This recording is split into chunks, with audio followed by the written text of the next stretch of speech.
The storm was over, but the disappearance had just begun. Some places hold secrets, and the forests outside of Portland, Oregon, are no exception.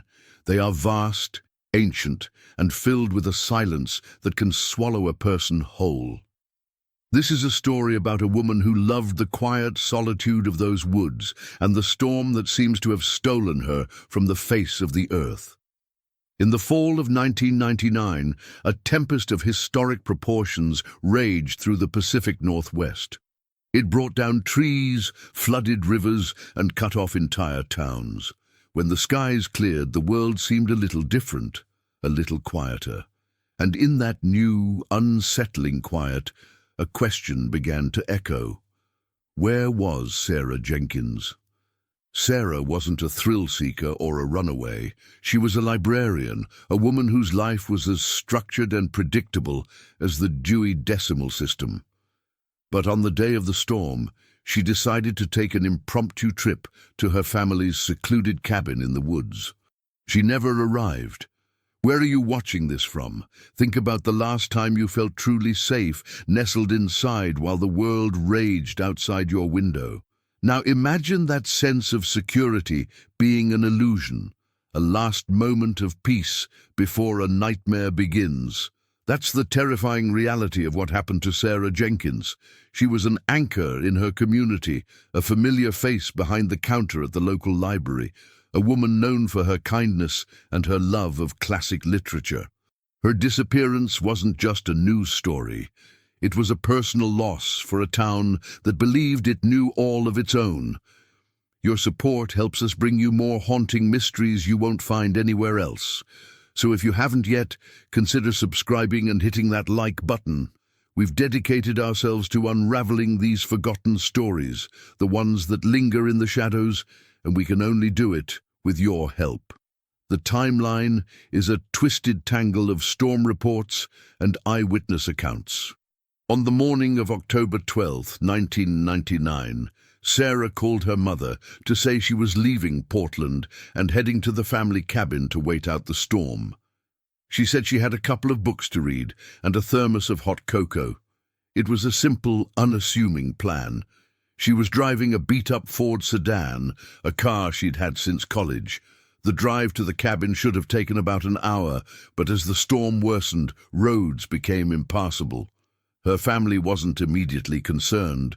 They assumed she had pulled over to a motel or was just hunkered down somewhere, waiting for the roads to clear. But a day passed. Then two. By the third day, with the storm finally subsiding, her mother filed a missing person report. The search began in earnest, focusing on the winding forest roads leading to the cabin. Search and rescue teams, along with local police, scoured the area, but there was no sign of her car, no sign of her. Then, a week after her disappearance, a local hunter stumbled upon the cabin. It was untouched, the windows boarded up against the storm, the door locked from the outside. But what he found next was a gruesome, inexplicable clue. Lodged in the top of the chimney was a small, tattered umbrella, the kind Sarah was known to carry, and her leather book bag, filled with a few books and her keys. It was a discovery that made no sense. How could these items have ended up in the chimney? Was it a bizarre, tragic accident, or something far more sinister?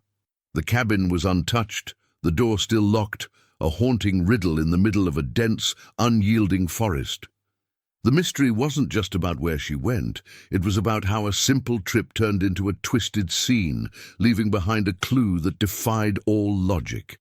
The discovery of Sarah's umbrella and book bag in the chimney was more than just odd. It was a physical impossibility that shattered every logical explanation. When the hunter made his chilling discovery, the serene wilderness of the Oregon woods transformed into a perplexing crime scene. The cabin, which had initially been dismissed as an empty shelter, now held the key to a baffling mystery. Police arrived swiftly, securing the area. What they found, or rather what they didn't find, only deepened the enigma. The cabin itself was meticulously searched. No signs of forced entry, no struggle, no blood, no footprints, nothing to suggest a violent encounter. The interior was undisturbed, as if Sarah had never even set foot inside. The fireplace, though old, showed no recent signs of use. There was no soot, no ashes, no indication that a fire had been lit. This detail was crucial, because if someone had attempted to burn the items, there would be undeniable evidence. Yet the umbrella and book bag were merely wedged there, as if placed. But by whom? And how? The most immediate question investigators faced was how those items, particularly a large book bag and an umbrella, could have ended up in the narrow confines of a chimney flue. The chimney was old, made of stone, and the opening at the top was not wide enough for a person to easily climb down, especially not with bulky items. Was it thrown from above? If so, by whom? Sarah was alone, heading to a secluded cabin. Was there someone else with her, someone she knew, or a complete stranger lurking in the wilderness? The initial theory was that perhaps the heavy winds of the storm had somehow dislodged them from her car or from a makeshift shelter and propelled them into the chimney.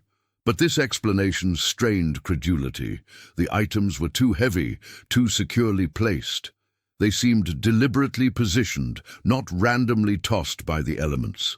Investigators focused on the book bag first. Inside, they found her library card, a half-finished historical novel, a well-worn copy of Edgar Allan Poe's Tales of Mystery and Imagination, a fittingly eerie detail, her house keys, and a small, slightly dented thermos. The thermos was empty. Her wallet, however, was missing. This immediately raised a red flag. Was this a robbery gone wrong? But if so, why leave her valuables and books in the chimney, and why no other signs of struggle or forced entry at the cabin itself? It felt like a staged scene, an intentional misdirection, rather than a frantic act of violence. The only personal item recovered was her identification. No phone, no money, no credit cards. It was as if someone wanted to make sure her identity was known, but only through these specific, carefully chosen items. The car was still nowhere to be found. Its absence was as perplexing as the presence of the items in the chimney. If Sarah had driven to the cabin, where did her car go? Had it been swept away by floodwaters? The storm was indeed severe, but the roads leading to the cabin were mostly higher ground, or had it been driven away by someone else? The search expanded, now encompassing not just the dense forest, but also the murky depths of the overflowing rivers and flooded tributaries. Divers were brought in, cadaver dogs combed the banks, but the Ford sedan remained elusive, a ghost among the trees. The lack of the car suggested two possibilities. Either it was completely submerged and hidden, or it was deliberately removed from the scene. Sarah's family, understandably distraught, struggled to make sense of it all. They described Sarah as cautious, sensible, not one to take unnecessary risks. The idea of her trying to climb onto the roof of the cabin during a raging storm, let alone somehow losing her umbrella and book bag into the chimney, was unimaginable. Her mother spoke of Sarah's deep love for the cabin, a place of peace and quiet reflection. She would never do anything to harm it or herself there. The family also confirmed that Sarah had a habit of always carrying that specific tattered umbrella, a sentimental item from her grandmother. This solidified the identification of the items, leaving no doubt that they belonged to Sarah. The psychological impact on the family was profound. They were grappling not just with a missing loved one, but with a puzzle that seemed designed to torment them. The cabin, once a place of cherished memories, now stood as a monument to an unfathomable absence, a silent sentinel guarding a dark secret.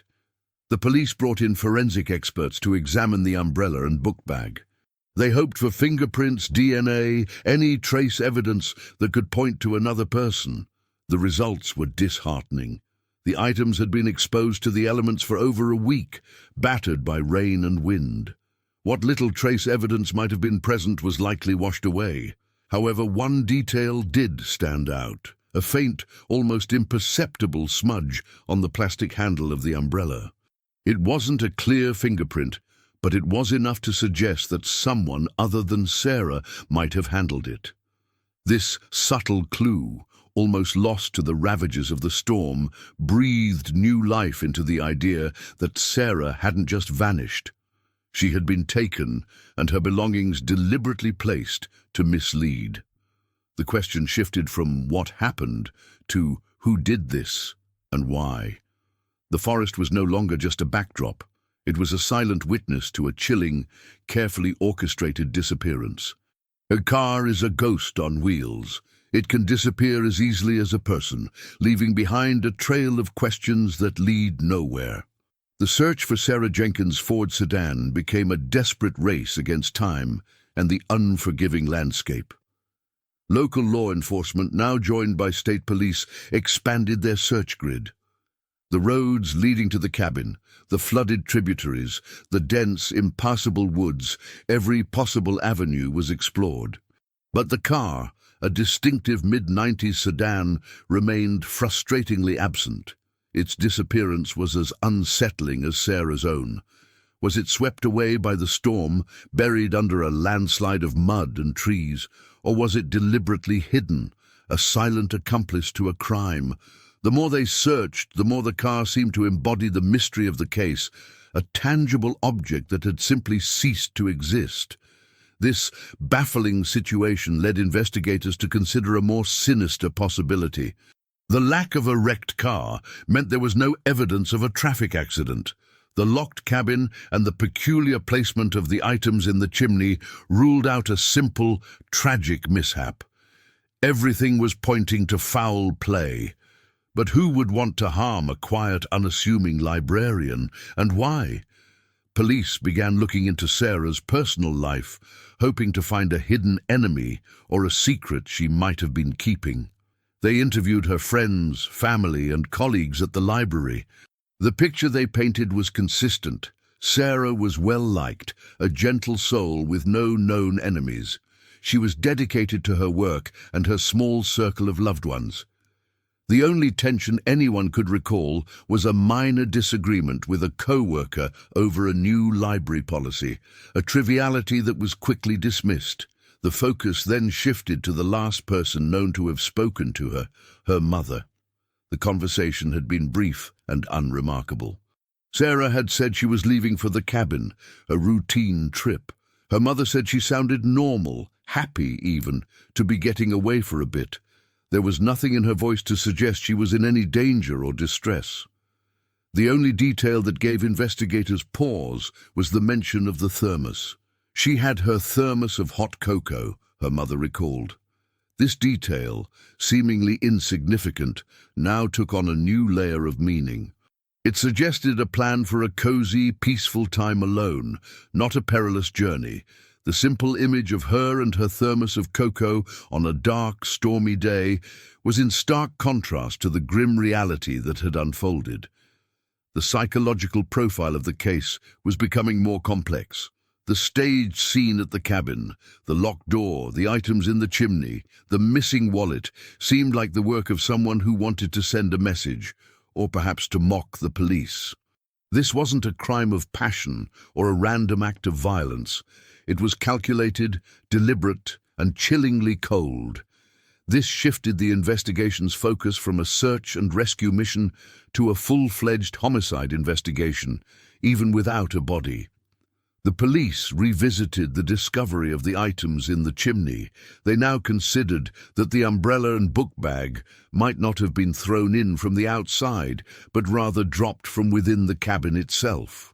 This was a wild theory, as it would mean someone had to be inside the locked cabin and somehow managed to place the items in the chimney from the inside, which was structurally impossible. But the alternative, that someone somehow scaled the roof during a massive storm, was equally absurd. The puzzle of the chimney was proving to be the most frustrating and paradoxical element of the entire case. It was a clue that made no sense, a riddle that had no answer, and a detail that left every investigator scratching their heads. With no new leads, the case went cold. The forest held its secrets. The cabin stood as a lonely monument to a life abruptly ended, and the missing Ford sedan became just another ghost on the winding roads of Oregon. Sarah Jenkins had vanished, leaving behind a trail of impossible clues and a question that continues to haunt her small town. What force could have been so powerful, so ruthless, as to erase a person and every trace of her from the world, and leave behind only an umbrella and a bookbag in a chimney? The silence of the woods became a chilling, permanent part of the story, and a constant reminder that some mysteries are not meant to be solved. The most haunting part of a missing person case isn't the body that's never found. It's the life that's abruptly interrupted, the future that vanishes along with the person. As the days turned into weeks, and the weeks into months, the search for Sarah Jenkins began to fade from the headlines. For the police, it became a cold case, a folder buried under stacks of newer, more solvable crimes. But for Sarah's family, the nightmare was just beginning. They were left to navigate a world that had suddenly become foreign, a world where the most mundane objects, a book, an umbrella, a cabin, were now imbued with a terrifying, unanswerable significance. They hired a private investigator, a former police detective named David Miller, who was known for his tenacity on cold cases. He approached the case with a fresh perspective, determined to find what the police had missed. His first step was to revisit the one place that held all the clues and none of the answers: the cabin. Miller arrived at the secluded cabin on a cold, grey morning, the kind that was common in the Pacific Northwest. He walked the perimeter, studying the landscape with a meticulous eye. He noted the heavy tree canopy that blocked out much of the sunlight, the thick undergrowth, and the steep, rocky terrain. It was a place where a person could easily get lost, but not a place where they could simply vanish. He re-examined the chimney, which still stood as a monument to the case's bizarre nature. He saw what the police had seen: a narrow opening, a solid stone structure. The idea that the umbrella and bookbag had been dropped from above was still the most plausible, yet least believable theory. It would have required someone to be on the roof, in the middle of a historic storm. Miller then turned his attention to the cabin's interior.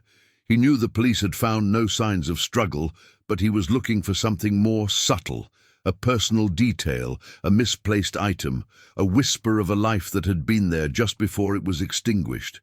He found nothing. The cabin was exactly as Sarah's family had described it: neat, tidy, and sterile. It was too clean, too perfect. This, to Miller, was a clue in itself. It suggested that either Sarah had never made it inside, or that someone had been there after her, meticulously cleaning up any trace of her presence. The missing wallet, he surmised, was not a result of a robbery, but a deliberate act to remove her ID and any cash she might have had on her, further complicating the timeline and the motive. Miller's investigation led him to speak with the hunter who found the items. The man, a seasoned woodsman, was shaken by the experience. He described finding the cabin and the chimney as just plain wrong. He said he had been hunting in the area for decades and had never seen anything like it. He also mentioned a detail that had been overlooked by the police. He had seen a set of tire tracks a few hundred yards from the cabin, partially washed away by the storm. They were not the tracks of a Ford sedan. This detail, though faint, was a lifeline. It suggested that another vehicle, perhaps an accomplice's car, had been there, either dropping off or picking up the perpetrator. This new evidence, along with the lack of a body and the missing car, solidified Miller's theory. Sarah Jenkins was likely a victim of a planned abduction, not a random crime of opportunity. The umbrella and bookbag in the chimney were a deliberate message, a cruel twist designed to confuse and mislead. But what was the motive? Who would go to such elaborate lengths to abduct a librarian? As Miller dug deeper, he began to realize that the person who orchestrated this disappearance was not only cunning, but also had a deep understanding of the woods and the area. The storm hadn't been an obstacle for them. It had been a perfect cover, a chaotic veil behind which to execute a flawless plan. The storm was over, but the cold case was just heating up, with a new investigator now on the trail of a ghost. The devil, they say, is in the details, and in the case of Sarah Jenkins, the most unsettling detail wasn't the car or the chimney. It was a single, cryptic photograph. As David Miller, the private investigator, delved deeper into the case, he began to realize that the police had focused too much on the obvious and missed the subtle. He had interviewed the hunter, re-examined the cabin, and now he turned his attention to Sarah's life before she vanished. He spent weeks at the library where she worked, talking to her colleagues and even the patrons. He learned she was a creature of habit, a woman who found comfort in routine. She always had lunch at the same cafe on Tuesdays, attended a book club on Thursdays, and visited her mother every Sunday. Nothing about her life seemed out of place. Nothing, that is, until Miller discovered a hidden detail that had been overlooked in the initial investigation. Sarah had a passion for photography. She wasn't a professional, but she loved capturing the beauty of the Oregon wilderness. Her camera, a small digital one, was found in her apartment. The police had looked at the photos, found nothing suspicious, and put it aside. But Miller saw something different. He noticed that the photos in her camera were not random snapshots. They were a series, a collection. There were dozens of pictures of the same stretch of forest road, the road that led to her cabin, and they were all taken in the weeks leading up to her disappearance. The photos showed the road from different angles, in different light, but always with a curious sense of focus on a single, mundane object, an old, derelict bus stop sign. Why would Sarah be so fascinated by a rusted, forgotten bus stop sign in the middle of a remote road? Miller knew it wasn't just artistic curiosity. It was a clue, a visual breadcrumb she had left behind. He visited the spot and stood where she had stood, taking in the view. There was nothing special about the sign. It was just a weathered piece of metal. But then he noticed it. The bus stop sign was strategically placed at a turn in the road that was barely visible from the main highway.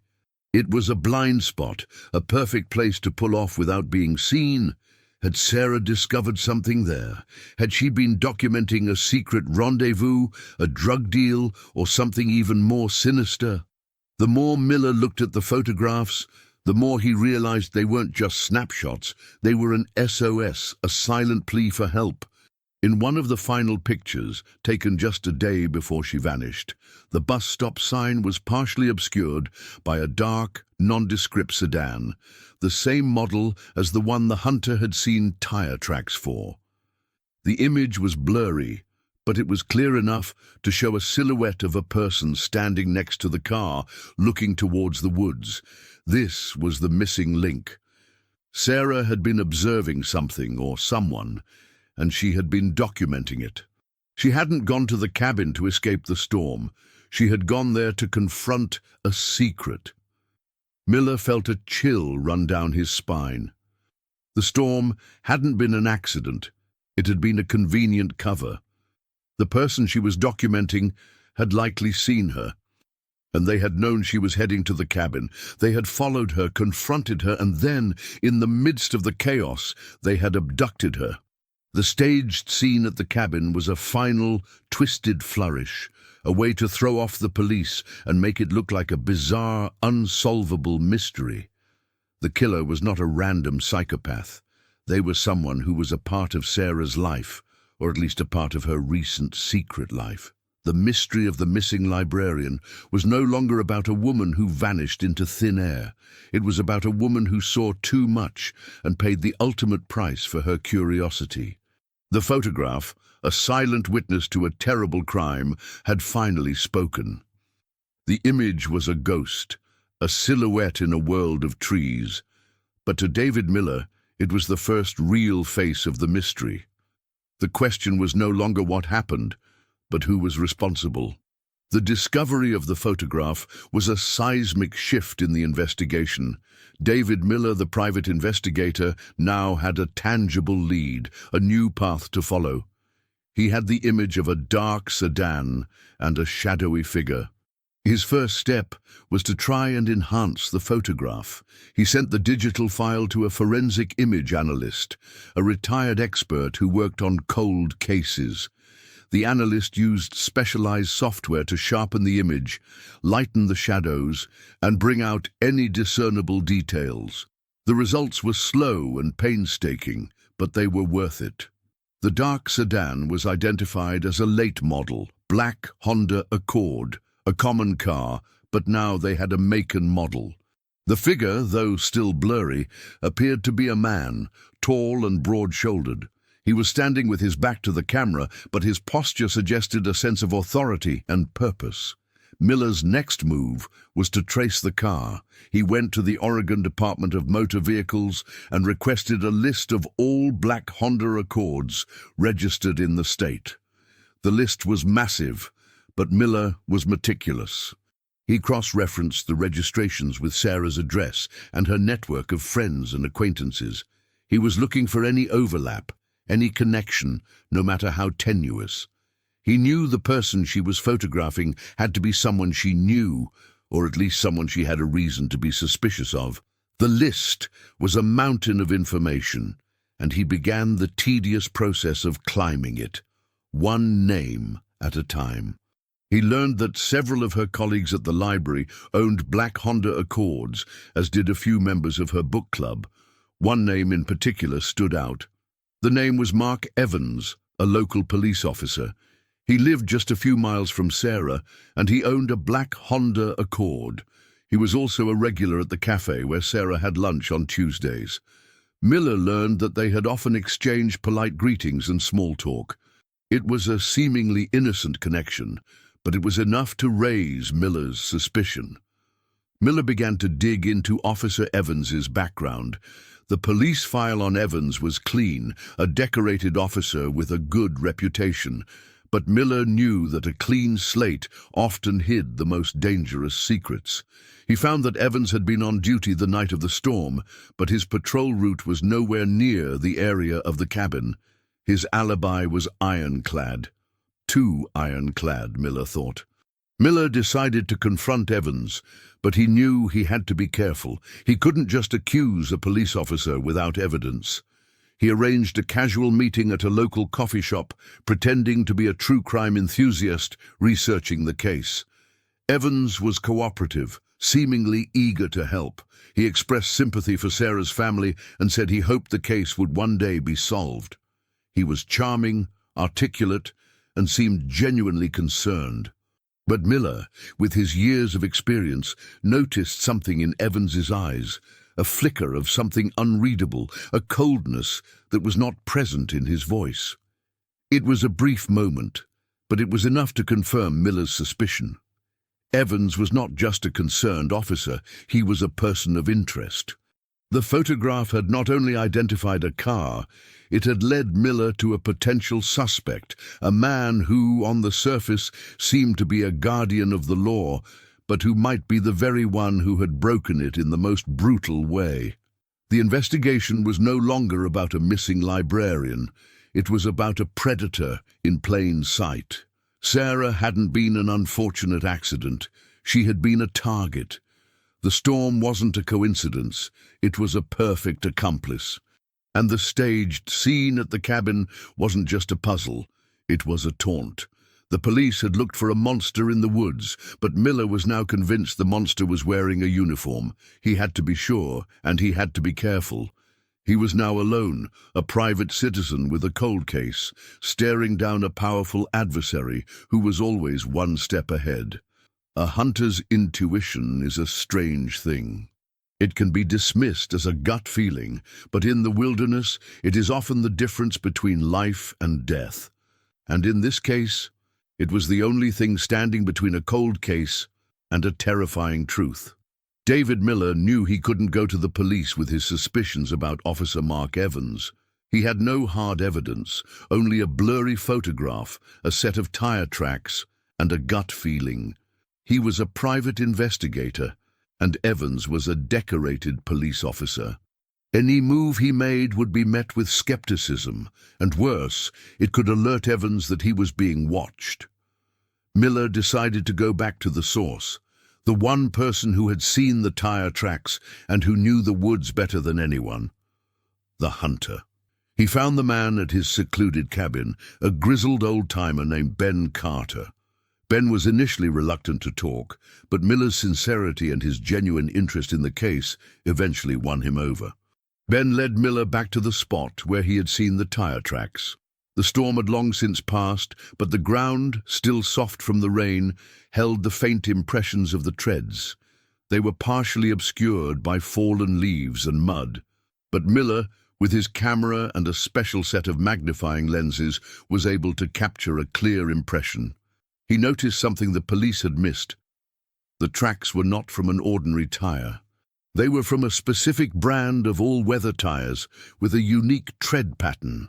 It was a long shot, but Miller knew it was his only hope of connecting the car to a person. He took a series of photos, carefully documenting the size and pattern of the tracks. Next, Miller turned his attention to Officer Evans. He didn't want to confront him directly, but he needed to confirm his suspicion. He spent days staking out Evans's home and his patrol route.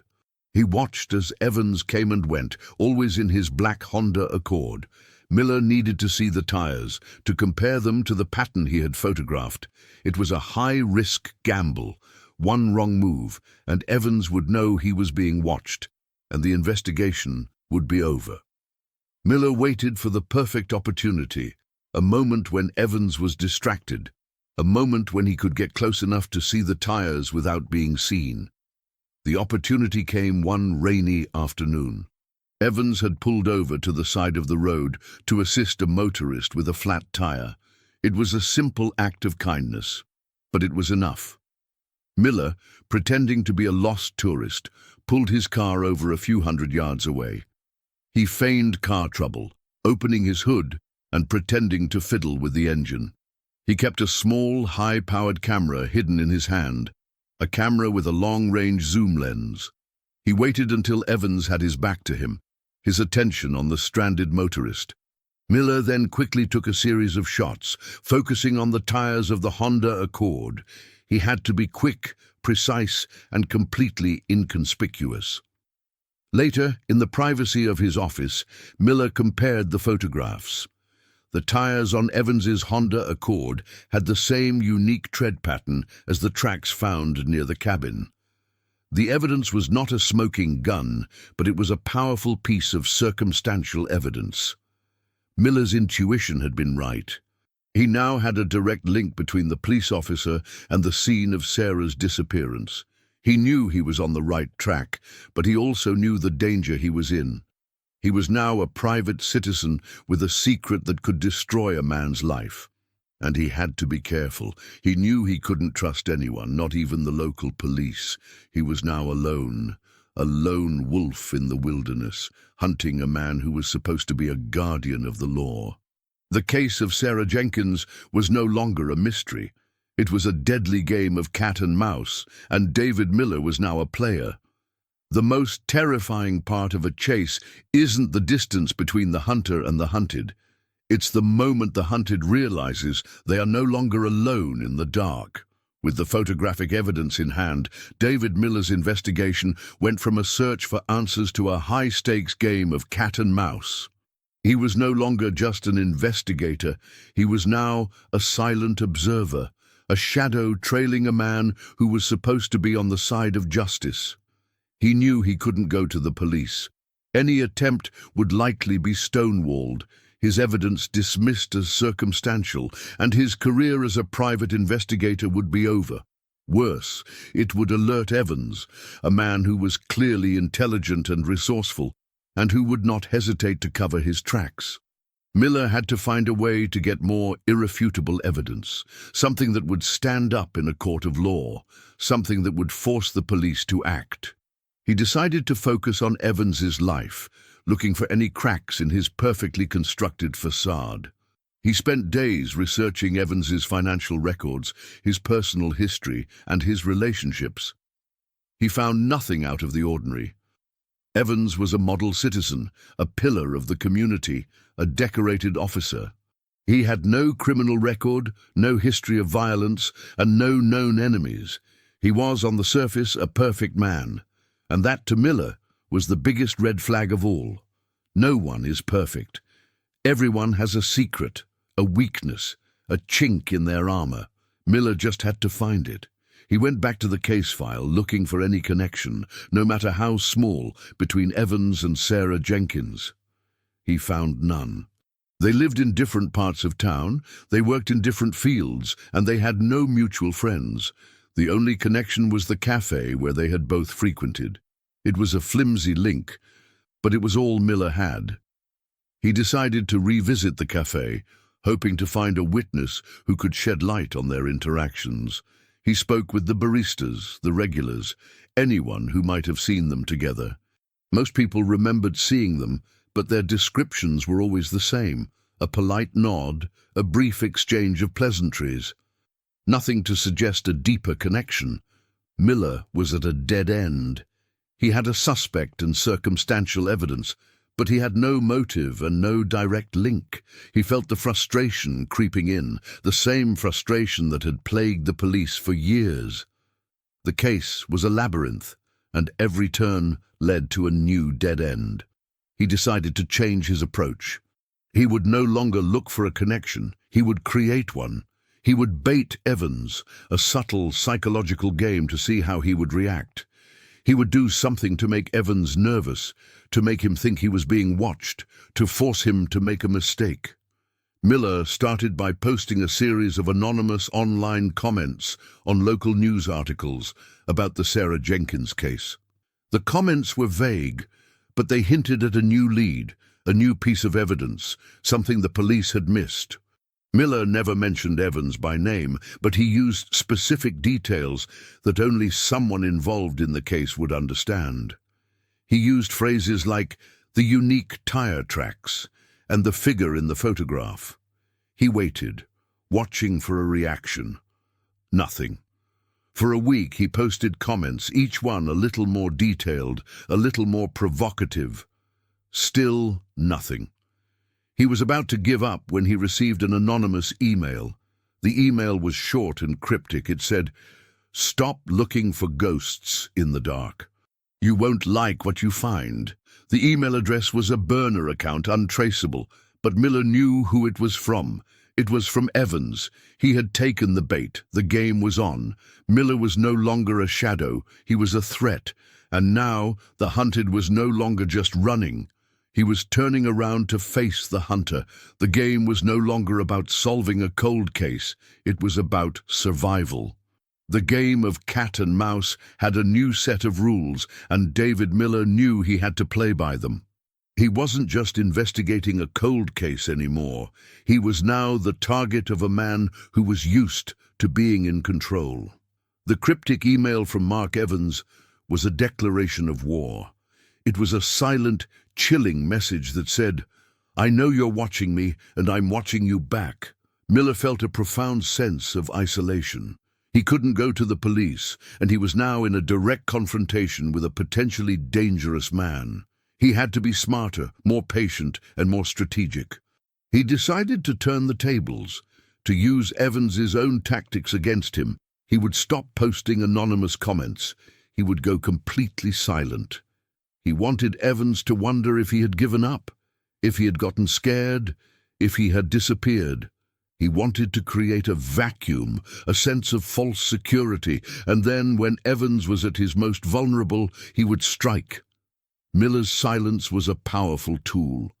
Evans, who had been used to controlling the narrative, was now left in the dark. He didn't know if Miller was still on the case, if he had found new evidence, or if he had gone to the authorities. The uncertainty would gnaw at him, and Miller knew it.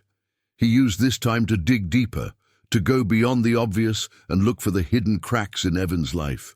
He went back to the old case file, the one he had been given by the police. He didn't just read it, he memorized it, every detail, every statement, every piece of evidence, no matter how small.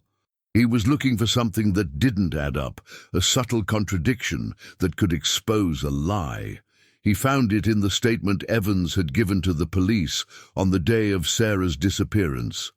Evans had said that he was on a routine patrol route, a route that was nowhere near the cabin. He had a partner with him, a fellow officer who had corroborated his alibi.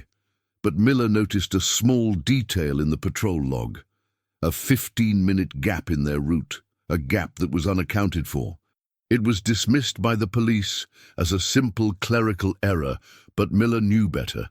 A professional like Evans would never make such a mistake. The gap was intentional. It was a window of opportunity. It was the 15 minutes he had used to go to the cabin, to plant the items in the chimney, to abduct Sarah. But why? What was the motive? Miller still had no idea. He went back to the one connection they had, the cafe. He interviewed the barista again, this time with a new set of questions. He asked if there was anything unusual about their conversations, anything that had stood out. The barista, a young man named Jake, thought for a moment. He said that Sarah and Evans had seemed to have a friendly, almost flirtatious relationship. He remembered a time when Sarah had seemed a little flustered after a conversation with Evans. He couldn't remember the details, but he remembered the look on her face. It was a look of unease, of discomfort. This was the first hint of a motive. Was Evans a stalker? Had he become obsessed with Sarah? Miller now had a theory. Evans had been stalking Sarah, and she had discovered it. She had started taking the photographs to document his presence, to build a case against him. She had gone to the cabin to escape him, to a place where she thought she was safe. But Evans, a master manipulator, had known her every move. He had followed her, waited for the perfect moment, the chaos of the storm. And then he had abducted her. The staged scene at the cabin was a final act of psychological torment, a way to show her and the world that he was in control. The case was no longer a simple mystery. It was a complex narrative of obsession and deceit, a story of a predator who hid in plain sight, a man who had used his position of power to prey on an innocent woman. The line between a guardian and a stalker is razor thin, and for Sarah Jenkins, that line had been crossed without her even knowing it. The silence wasn't the absence of a threat. It was the calm before the storm. David Miller now had a motive, a horrifying and deeply personal one. Mark Evans hadn't abducted Sarah for money or out of a fit of rage. He had done it out of a twisted sense of possession. He had been watching her, studying her, building a fantasy in his mind, and when she had begun to notice him, to take pictures of his car, he had seen it not as a threat, but as an opportunity. He had seen her going to her secluded cabin as an invitation, a chance to have her to himself. The storm, a perfect cover, was a gift. It was a chance to turn a random act of stalking into a meticulously planned and executed disappearance. Miller was now in a race against time. He had to find evidence that would prove Evans's guilt before the officer realized how close Miller was to the truth. He decided to use the same psychological tactics Evans had used on Sarah. He would create a sense of paranoia, a feeling of being watched, to force Evans into a mistake. He would no longer be a shadow. He would be a presence. He started by leaving small, subtle clues in public places where he knew Evans would see them. He left a note at the cafe where Sarah and Evans had met, a note that said, "The truth is in the details." He left a small, folded note inside a book at the library where Sarah had worked, a note that said, "The case is not cold. The hunter is now the hunted." He watched from a distance as Evans found the notes. The first note made Evans visibly tense. He crumpled it up and threw it in the trash, but not before looking around, his eyes darting, searching for a face in the crowd. The second note made him visibly shaken.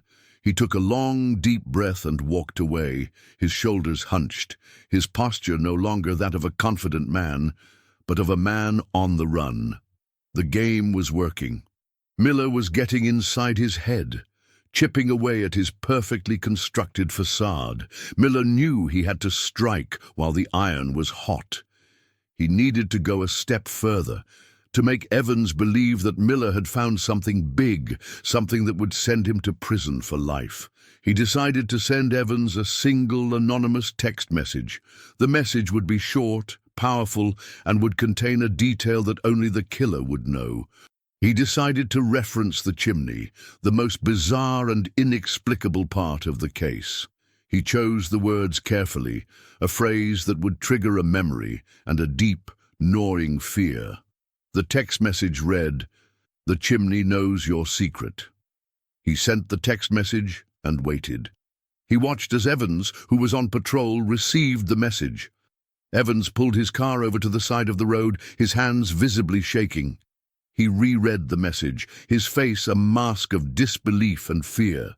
He then made a call, a frantic, whispered conversation that Miller couldn't hear, but he knew. He knew that Evans was calling for help, that he was reaching out to an accomplice. The 15-minute gap in his patrol log now had a new, terrifying meaning. Evans hadn't acted alone. He had a partner, someone who had helped him orchestrate the perfect crime. The case was no longer about one man's obsession. It was about a conspiracy, a dark alliance that had been hiding in plain sight for years. The hunter had finally found his prey, but he had also discovered a new, more dangerous enemy. Every perfect plan has a weakness, a flaw, a single point of failure. For Mark Evans, that weakness was his accomplice, the one person who knew his secret and held his future in their hands. The anonymous text message had done more than just unnerve Mark Evans. It had exposed a vital piece of the puzzle David Miller had been missing.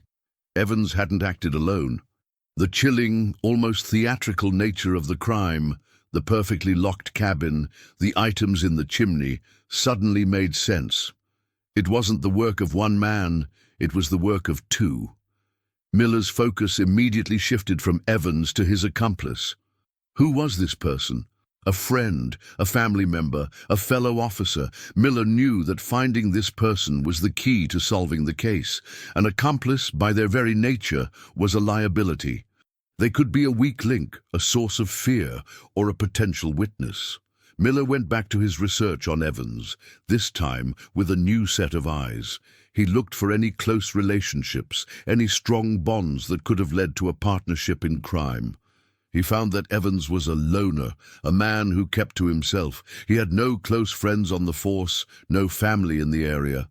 The only person he seemed to be close to was a man named Thomas Sterling, a retired police officer who had been Evans's mentor when he first joined the force. Sterling had since moved to a remote cabin in the woods, not far from where Sarah's family cabin was located. The proximity was too much of a coincidence for Miller to ignore. He decided to go to the source, to the man who had shaped Evans into the officer he was. He drove to Sterling's cabin, a secluded rustic building nestled deep in the forest. Sterling was a gruff, imposing man, with a face weathered by years of sun and wind.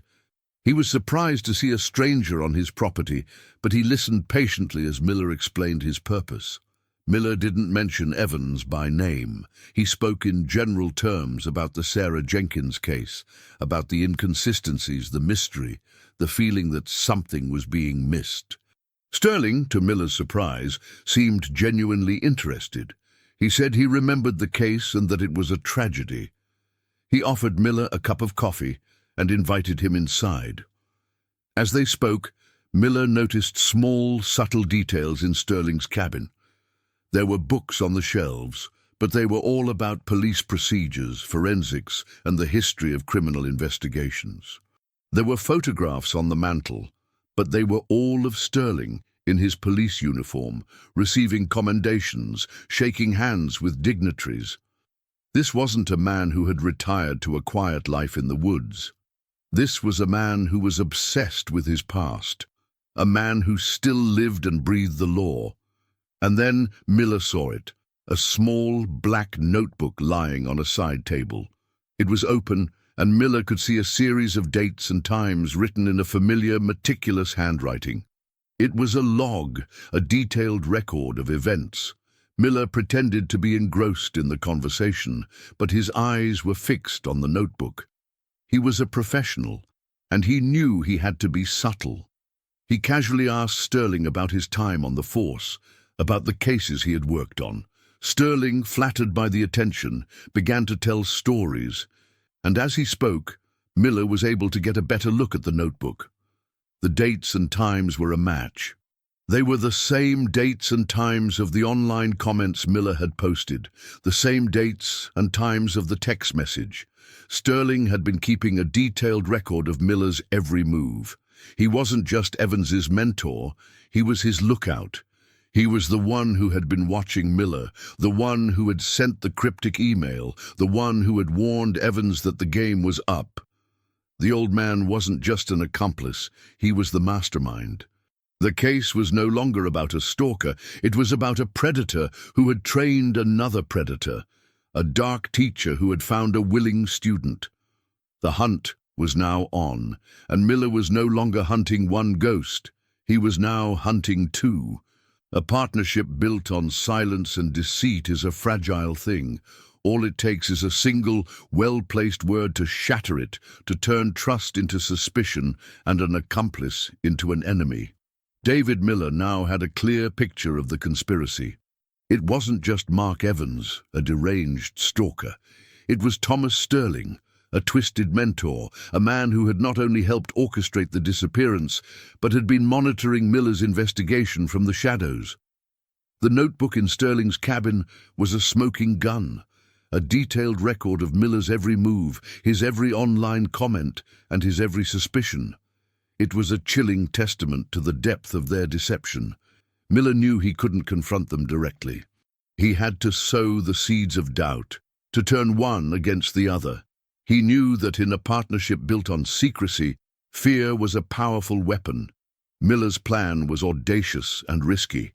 He would use the internet, the same tool he had used to bait Evans, to create a rift between the two men. He would post an anonymous comment on a local news forum, a comment that would look like it came from a police insider, a comment that would imply that Thomas Sterling was being investigated, and that he was the weak link in the case. The comment would read, "The man with the notebook in the woods. That's the real key to the Sarah Jenkins case. He's been keeping a log of everything." Miller knew this comment would do two things. First, it would make Evans paranoid, making him believe that his mentor was about to betray him. Second, it would make Sterling paranoid, making him believe that Evans was talking, that he had confessed and was turning on him. He posted the comment and waited. He didn't have to wait long. The next day, he received a call from a frantic Thomas Sterling. Sterling was furious. "Who are you?" he demanded. "What do you know?" Miller feigned ignorance, pretending to be a regular citizen who had seen the comment online. He listened as Sterling's voice grew more frantic, his words more desperate. "This is a setup," Sterling said. "A complete fabrication." Miller knew he was lying. He listened as Sterling, in a moment of panic, revealed details that only someone involved in the crime would know. He spoke about the storm, the cabin, the perfect plan. He was not only confirming Miller's suspicions, he was giving him a motive.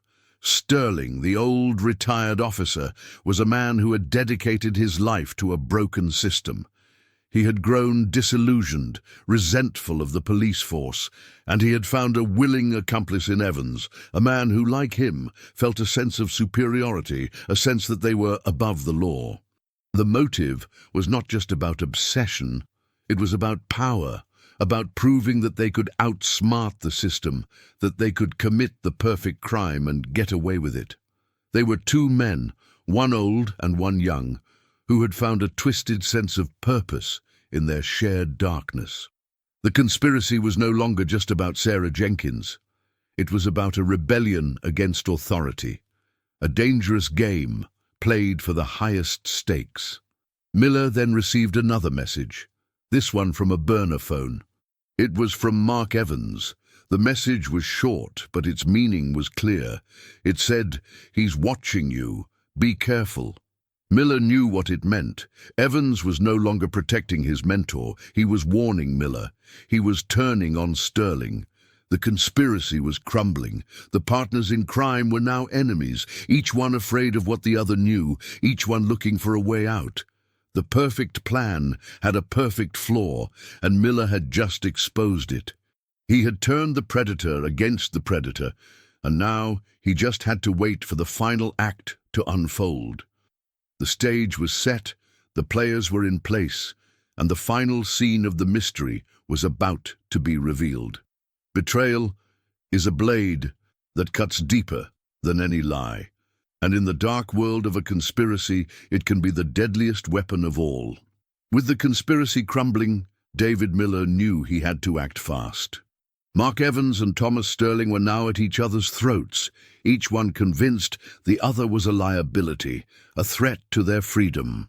Miller's anonymous message had worked perfectly, turning the two conspirators against each other. But he also knew that cornered animals were the most dangerous. He had to use this moment of chaos to his advantage, to get the final piece of evidence he needed to bring them both down.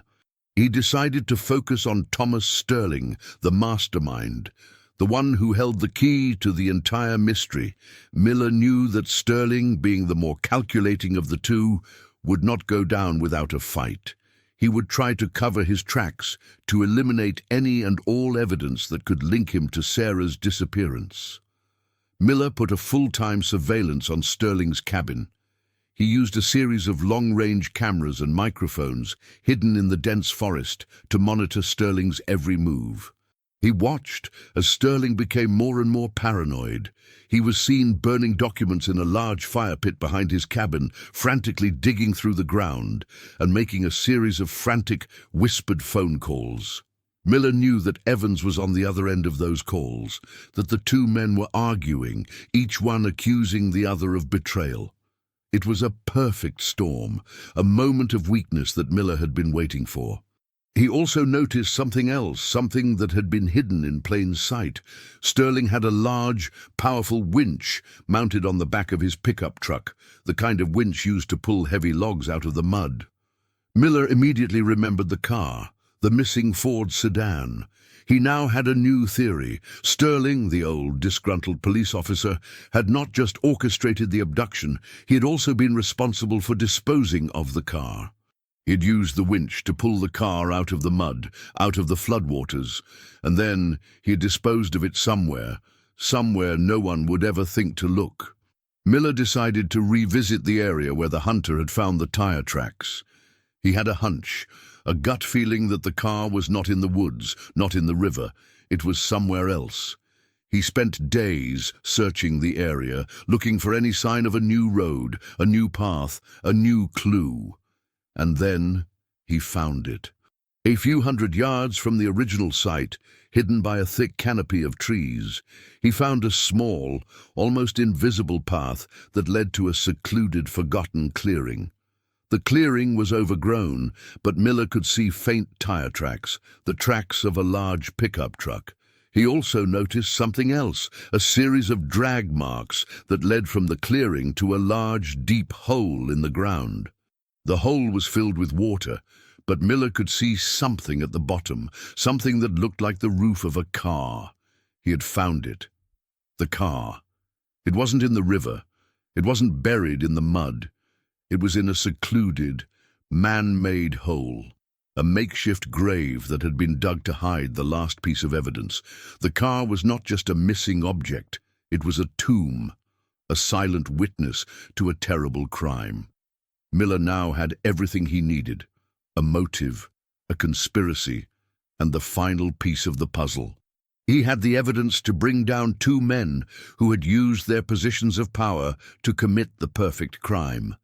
He had turned their twisted game against them, and he was about to make his final move, a move that would not only solve a cold case, but would also expose a dark conspiracy that had been hiding in plain sight for years. There is no greater silence than the truth finally revealed.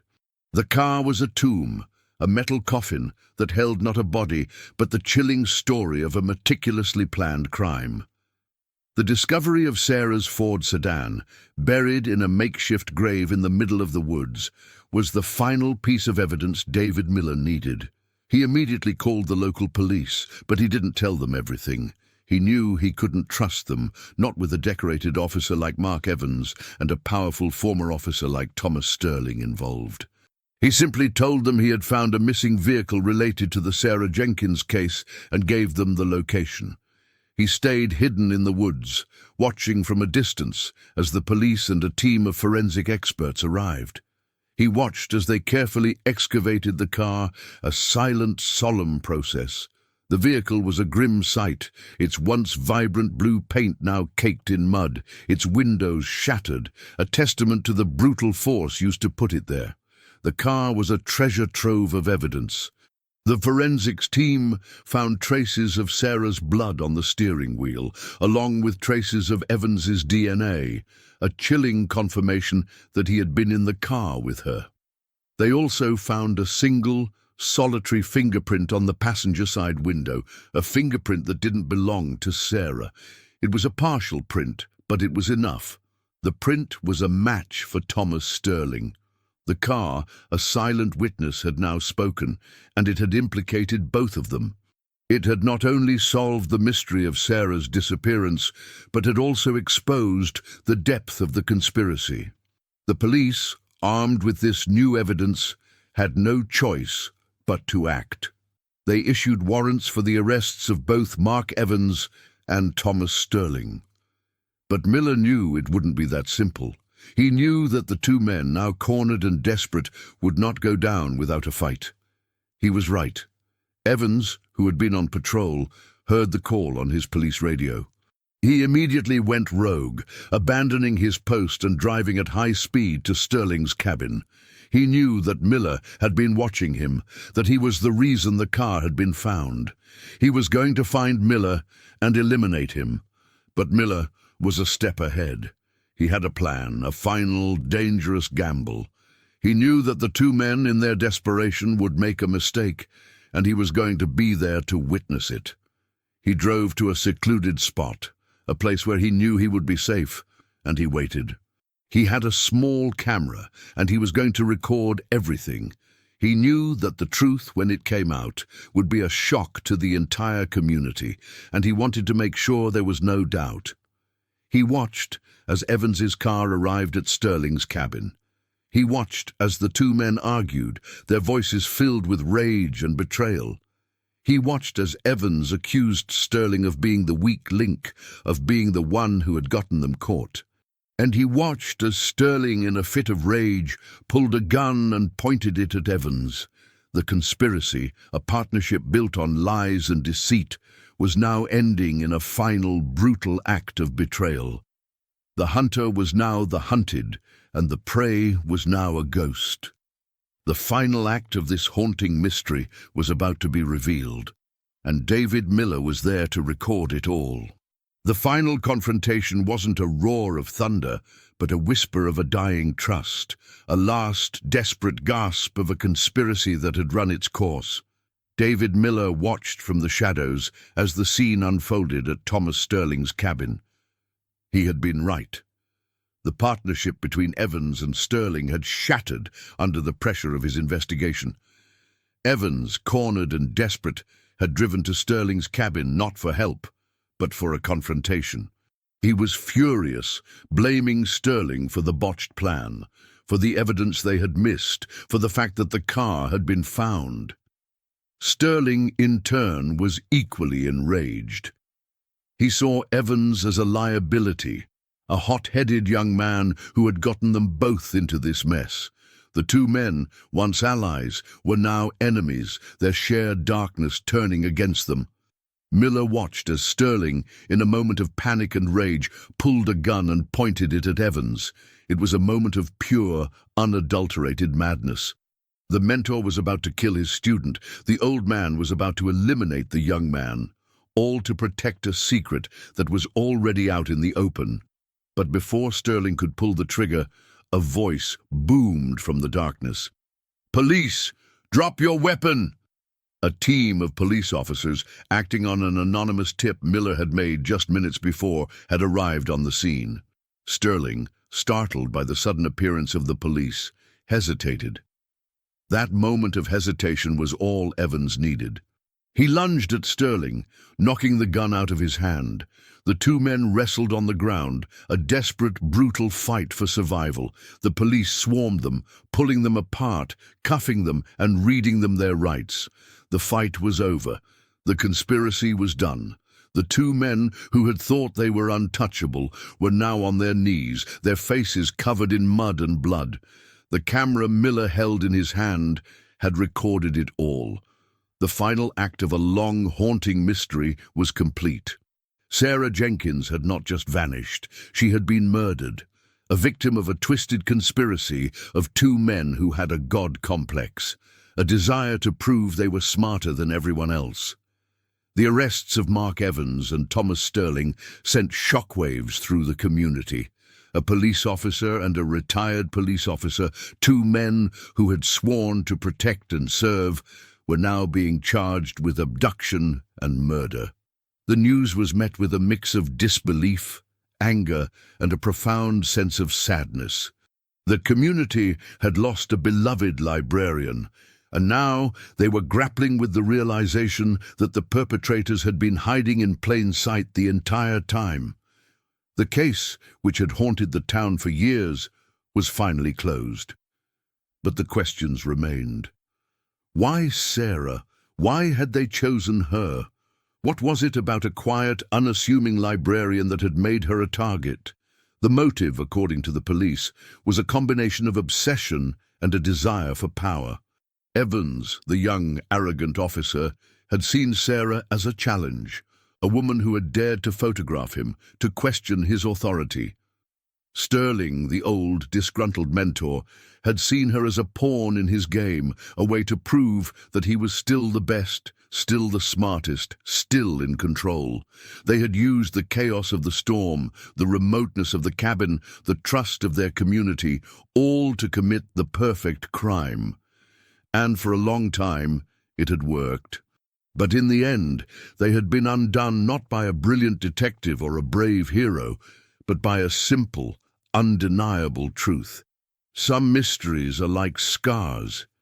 They may fade with time, but they never truly disappear. And in the case of Sarah Jenkins, the arrest of her killers was not the end of the story. It was just the beginning of a new, more haunting chapter. The trials of Mark Evans and Thomas Sterling were the talk of the town, dominating every local and national news cycle. The evidence was overwhelming. David Miller, the private investigator, was the star witness, his testimony and photographic evidence proving crucial to the prosecution's case. He detailed his investigation, from the strange clues at the cabin to his discovery of the buried car. The police presented the forensic evidence, the DNA, the fingerprints, all of it pointing to the undeniable guilt of the two men. But even with all the evidence, even with the confessions of both men, who had turned on each other and admitted to their roles in the crime, something was still missing. Sarah Jenkins's body was never found. Evans and Sterling were both convicted of abduction and murder and sentenced to life in prison, but the absence of Sarah's body left a hollow, agonizing void for her family. They had justice, but they didn't have closure. They didn't have a place to mourn, a grave to visit. They had a verdict, but they didn't have their daughter. The police launched an exhaustive search for her body, a search that spanned weeks and months, but they found nothing. Evans and Sterling, in a final act of psychological torment, refused to cooperate, each one claiming the other was responsible for the final act. Their silence was a weapon, a way to hold on to the last shred of power they had. The town, which had been so consumed by the mystery, was now grappling with a new kind of silence, the silence of a life that had been taken and a body that was never recovered. The case became a permanent part of the town's history, a chilling reminder that evil could hide in plain sight, that the people you trust the most could be the ones who hurt you the most. The cabin, once a place of peace, was now a monument to a terrible crime, a place where a life had been extinguished and a mystery had been born. David Miller, the man who had solved the case, was hailed as a hero. He was offered a job with the police, a chance to work on cold cases full-time, but he declined. He had seen too much, been too close to the darkness. He had solved the case, but he had also lost a part of himself in the process. He went back to his life as a private investigator, but he was forever changed. He no longer saw the world in black and white. He saw it in shades of grey, a world filled with secrets and shadows. The mystery of Sarah Jenkins had a profound effect on him, a chilling reminder that some truths are too terrible to be found. The case of the librarian who vanished after a storm became a modern-day urban legend, a campfire story told in hushed tones. People whispered about the strange clues, the peculiar placement of the items in the chimney, the missing body. The story of Sarah Jenkins was not just a crime story, it was a ghost story. A story about a woman who had been erased from existence, a story about two men who had been consumed by their own darkness, and a story about a town that was forever haunted by a question that would never be answered. The storm had passed, but the shadows it had left behind were permanent. The umbrella and the bookbag were the only things that remained, a last haunting clue from a woman who had vanished without a trace. A truth left unspoken can become a ghost. It haunts not just the living, but the very places where it was buried, a silent testimony to a secret too terrible to be revealed. Years passed. The trials became distant memories, the headlines faded, and the town of Portland, Oregon slowly began to heal. But for Sarah Jenkins's family, the healing process was a fragile, incomplete thing. They had the satisfaction of knowing her killers were behind bars, but the question of her body's location, of her final resting place, continued to gnaw at them. They held memorials, a symbolic funeral without a body, but it was a cold comfort. They had their justice, but they were still missing their daughter. And as the years went on, a new, more unsettling layer was added to the mystery. People began to talk, not about the crime, but about the place where it had all begun, the cabin. The cabin, once a cherished family retreat, was now a place of haunting folklore. Local stories began to circulate, tales of strange noises coming from the chimney, the scent of a floral perfume on the wind, a faint, almost imperceptible sound of a woman's laughter echoing through the trees. The stories were dismissed as a product of a town's collective grief, a way to make sense of a tragedy that defied all logic. But for David Miller, the private investigator, the stories were something more. They were a whisper in the dark, a final clue that had been missed. He had a theory, a long-held suspicion that he had kept to himself, a suspicion that a crucial part of the mystery had been deliberately hidden from him and the police. He knew that the two killers, in their final act of defiance, had withheld the location of Sarah's body, but he also knew that their carefully constructed narrative was not without its flaws. Miller decided to go back to the source, to the one place that held the key to the final piece of the puzzle, the cabin. He drove to the secluded, overgrown property, a place that now felt more like a cemetery than a sanctuary. He walked the perimeter, his eyes scanning the ground, looking for something, anything that the police might have missed. He found nothing. The ground was hard, unyielding, and the trees stood as silent, solemn witnesses to a long-ago crime. But then he remembered a detail from the initial investigation, a detail that had been dismissed as an anomaly. The fireplace. The police had found no evidence that a fire had ever been lit. But Miller had a different theory. What if the fireplace was not used for warmth? What if it was used for something else? He went inside the cabin and stood in front of the fireplace, a cold, empty hearth. He reached up and felt around the chimney flue, the same place where the umbrella and book bag had been found. He felt nothing. But then he remembered an old architectural detail, a secret that was common in the old cabins of the Pacific Northwest. He looked at the stone hearth, a solid, immovable piece of rock, and he noticed something a bit odd. There was a small, almost imperceptible crack in the stone. He ran his hand along the crack, his fingers searching for a seam, a weak point. And then he found it, a hidden latch.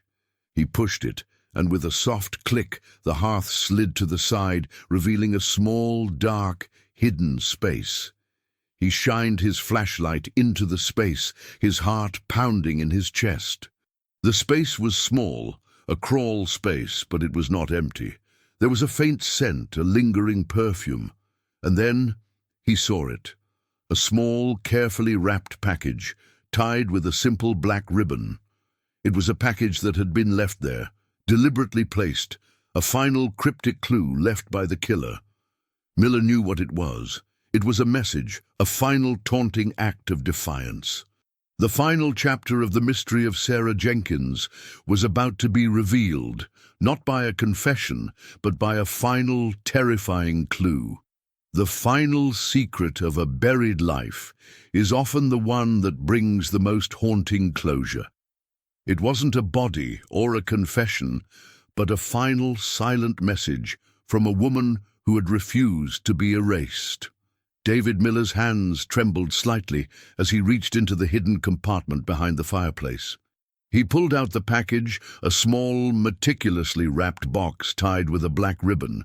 It felt heavy, not with the weight of gold or jewels, but with the weight of a long-held secret. He carefully untied the ribbon and opened the box. Inside, he didn't find a body part or a confession. He found a single, solitary item, a worn, leather-bound journal. It was Sarah Jenkins's journal, the one she had been writing in the months leading up to her disappearance.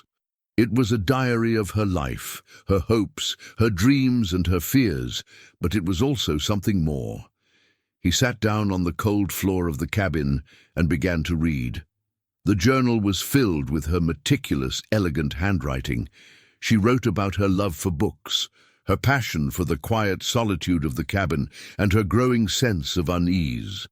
She wrote about a man she had been seeing at the local cafe, a man who seemed to be a perfect gentleman on the surface, but who had a strange, unsettling quality about him. She didn't mention his name, but she described him in vivid detail. She described his dark hair, his broad shoulders, and the cold, unreadable look in his eyes. It was a perfect description of Mark Evans. She wrote about how he would follow her, how he would show up in places she frequented, how he would just appear, a silent, unsettling presence. She was documenting him. She was building a case. She was afraid. But the most chilling entry in the journal was the last one, written on the day of the storm. She wrote about how she had gone to the cabin to escape him, to a place where she thought she was safe.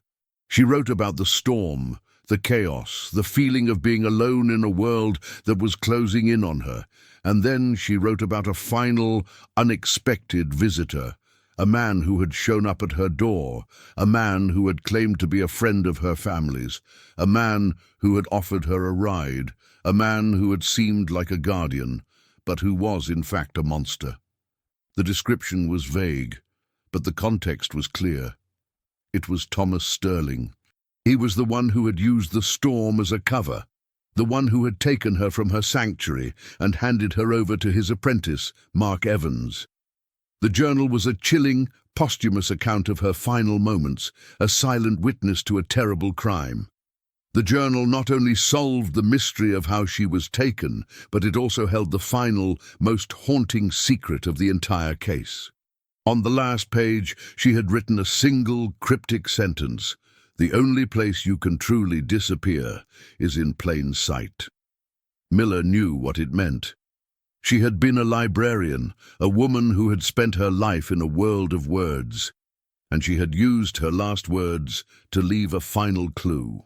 He drove back to the cabin where he had first found Sterling, the place where the old, disgruntled officer had retired. He went back to the front door, the one that had been locked, the one that the police had searched for years. He knew the body wasn't there, but he knew the secret was. He remembered the cryptic sentence in the journal, and he looked for a clue in plain sight. He walked around to the back of the cabin, to the shed that had been filled with old police equipment. He looked at the floor, and he saw a series of loose floorboards, a small, almost invisible crack. He pulled them up, and with a final, heartbreaking gasp, he found what he had been looking for. Underneath the floorboards, carefully wrapped in a plastic sheet, was a large, heavy object. It wasn't her body. It was a chest. And inside the chest was a perfectly preserved diary and photo album, a chilling collection of every picture and every journal entry she had ever made. The mystery was finally over.